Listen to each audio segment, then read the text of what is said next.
Maisha ni fumbo kubwa na unaweza kudhani kuwa unapitia changamoto, kumbe yupo binadamu ambaye huenda anapitia magumu zaidi yako. Baba alikuwa anaishi hapa kata ya Mkena, lakini baada ya mama kupata ujauzito afu kuona vile mama anaumwa akaondoka. Kwa sijafanikiwa kumjua baba mpaka leo. Hii ni simulizi ya Veronica Luteko, binti mwenye umri wa miaka 22 ambaye ni mkazi wa Mkena, halmashauri ya mji Makambako, mkoani Njombe. Binti aliyebeba ndoto kubwa kichwani mwake, lakini changamoto za familia zimemfanya abaki nyumbani akihudumia familia yake ya mama na mdogo wake wenye ulemavu wa viungo. Ninapenda nisome ila nimekosa support kwa sababu wajomba wanaonisomesha inabidi wasaidie mamangu mlemavu, wale familia zao, kwa nikakosa. Nini nifanye? Ni takriban mwaka mmoja sasa Veronica anaishi maisha mapambano baada ya kumaliza elimu yake ya kidato cha 6 na kupata ufaulu wa daraja la pili kwenye taasisi ya CBG, lakini alikata tamaa ya kuendelea na masomo ya chuo kikuu kutokana na ugumu wa maisha ili arejee kuisaidia familia yake.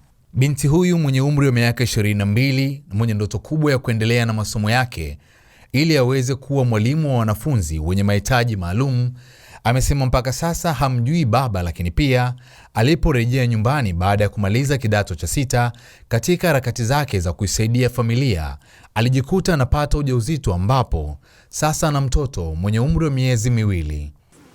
Nilipomaliza form 6 nimekaa kidogo nikapata ujauzito. Hali hii imeathiri maisha yake ya kawaida. Kazi imekuwa ndoto kwa kuwa amebaki kufanya shughuli za vibarua za kulima na kufua nguo za watu mitaani na matumaini yake kufifia. Hii ni simulizi ya maumivu, lakini pia ni simulizi ya matumaini inayoonyesha kuwa katika dunia yenye changamoto bado kuna watu wanaochagua kuwa na mwanga, na sasa bado Veronica ana changamoto za kuendelea na masomo.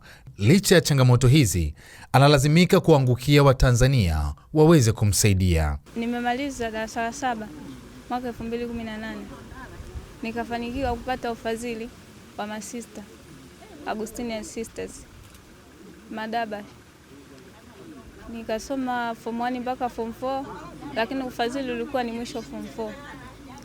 Nimemaliza form 4 mwaka 2022 nikiwa na ufaulu wa division 1 ya 15. Nilipomaliza elimu yangu ya form 4 nikaja advance nikiwa nasomeshwa na mjomba, ambaye mjomba inabidi alee familia ya nyumbani, amsaidie mama ambaye ni mlemavu, amsaidie pia mdogo wangu ambaye ni wa mahitaji maalum, haongei. Kwa nilipofika elimu ya advance ikawa usomaji wangu ni mgumu, hela situmiwi. Mjomba anakuwa na majukumu ya familia yake, alee na mama mlemavu. Kwa ikanikatisha tamaa kwamba bora niishie hapa ili mjomba hata apate nafuu ya kulea familia. Ila nilihitimu elimu yangu ya form 6 mwaka 2025 nikiwa na ufaulu wa division 2 ya 11 nikiwa taasisi ya CBG. Nilipomaliza form 6 nimekaa kidogo nikapata ujauzito na mtoto, lakini pia ninapenda nisome ila nimekosa support kwa sababu wajomba wanaonisomesha inabidi wasaidie mamangu mlemavu, wale familia zao, kwa nikakosa. Nini nifanye? Basi. Na baba yuko wapi? Mimi toka nazaliwa babangu alikimbiaga mama akiwa mjamzito kwa ajili ya matatizo mama kuumwa. Kwa akamkimbia akiwa bado mjamzito. Kwa mimi nimezaliwa baba simjui mpaka leo simjui. Na mama ana changamoto gani? Ni kama tu amepoza. Ila tu baba alikuwa anaishi hapa kata ya Mkena, lakini baada ya mama kupata ujauzito afu kuona vile mama anaumwa akaondoka. Kwa sijafanikiwa kumjua baba mpaka leo. Kwa sababu bibi naishi na bibi. Kwa sababu bibi ni mtu ambaye anaweza akachota maji, akafanya kazi, akaweza kumsaidia. Kwa nikaa hivyo naenda shule, nikirudi labda ndio tunasaidiana na bibi kumlea mama, kumtoa nje, kumwingiza ndani.